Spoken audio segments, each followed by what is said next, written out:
Hello everyone, and welcome to part 3 of my Thomas and Friends complete DVD collection, and this is going from series 13 to 16 with all the specials as well. Like I said in my previous video, I was not a big fan of this era of Thomas and Friends at all. Really, I can pass this era by quite easily. I don't feel like I'm missing out on anything. This was when Nitrogen Studios became the Thomas and Friends first CGI studio. And they'd been in since series 12 up until series 16. So the first DVD we have here is the first feature film of Thomas and Friends since The Great Discovery, Hero of the Rails. And this was the first all CGI production, as well as being the first series to have voice actors for all the main characters. So there's the front.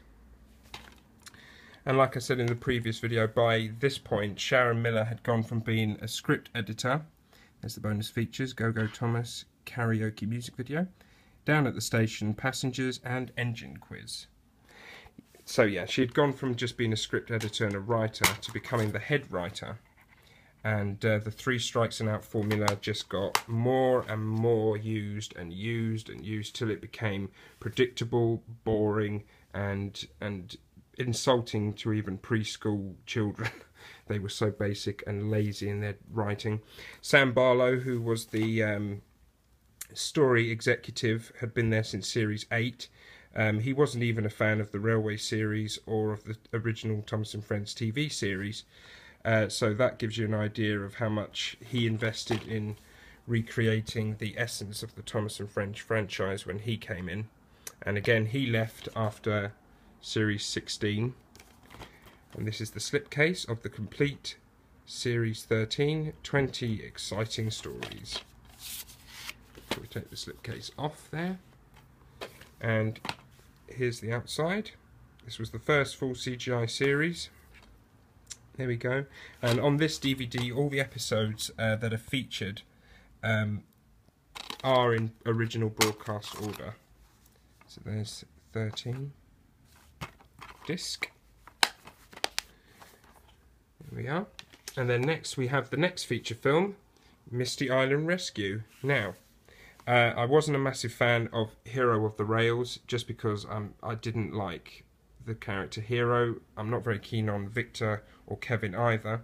As a film, this one, Misty Island Rescue, was slightly better, but again, I just couldn't stand Bash, Dash and Ferdinand. I just did not like them as characters at all. So there we are. So this was the second full CGI feature film, and there's the bonus features: Misty Island Rescue sing-along song, Life at the Railway, an exclusive game including bonus song.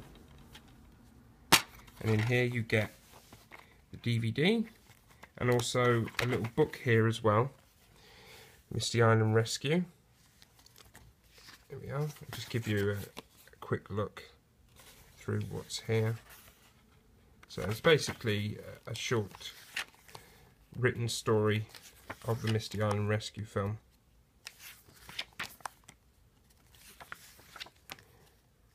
There we are. And then we've got the wooden railway toys there being advertised, as well as the taking place sets and Trackmaster. So there we have it, that's Misty Island Rescue. Series 13, incidentally, I think is probably the better of the 4 series we see here. But like I said, series 13 to 16 are just not very good, in my opinion anyway. So here we have Series 14. There's the spine there. And the back. And this series didn't introduce any new characters. I mean, there's the characters from the Misty Island Rescue film, but I don't think this one had any new characters specially designed to be in the new series. And there's the disc, and then you get another book in here. This is Keep Looking Thomas, and this is again a little storybook. In here, quite thick paper, and there's Taken Play being advertised again. And there we go. So just giving you an idea just flicking through pages at random. So there we are. There's the book. A Day Out with Thomas. There we go. And story time is Thomas time. There we go. So that's that. And that's complete series 14.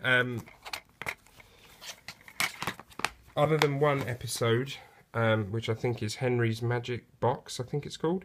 That should be the last episode if you're going by broadcast order. It's the second episode on the series, but other than that, all the other episodes in series 14 are in broadcast order. Next we have the feature film Day of the Diesels. And out of all the movies in this period, I think this was one of the better ones. And there we go. There's the spine. And there's the back with Fiery Flynn and the new Diesels, Dart and Den, and there's Belle down there. And the bonus features for this one are Down at the Station, Diesel Engines, A Guide to Steamies and Diesels, Guess Who, Sing-along song, Day of the Diesel song, sing-along song, Hear the Engines Coming. So, that's the outer slipcase there. And here's the inside case. There we are.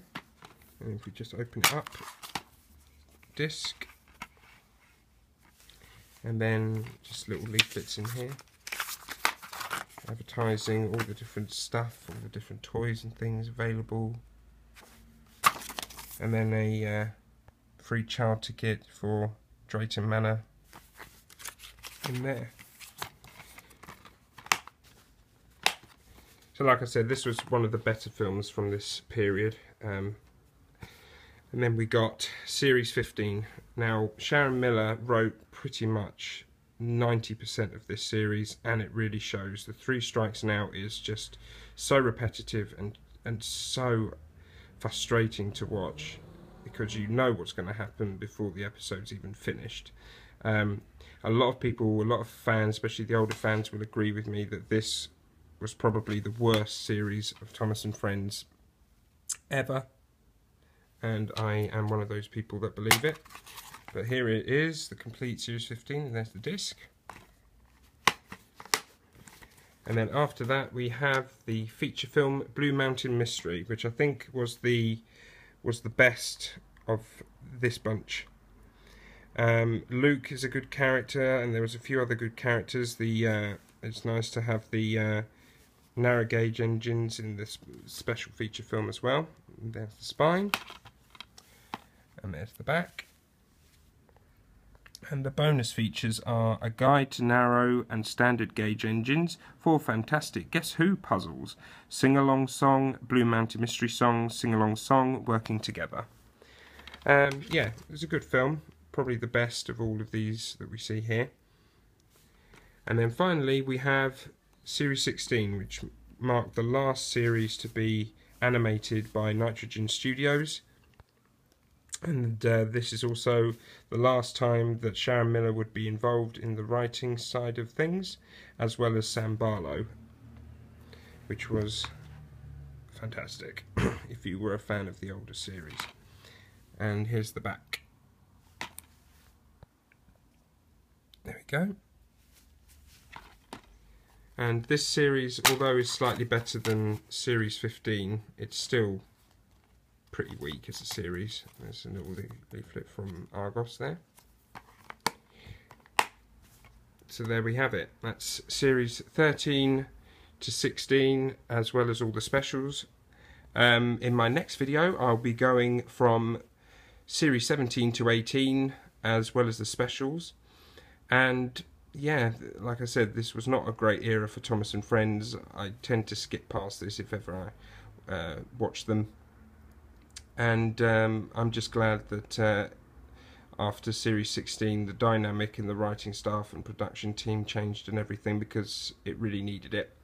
But that's it for this part. So don't forget, like, subscribe, share and comment.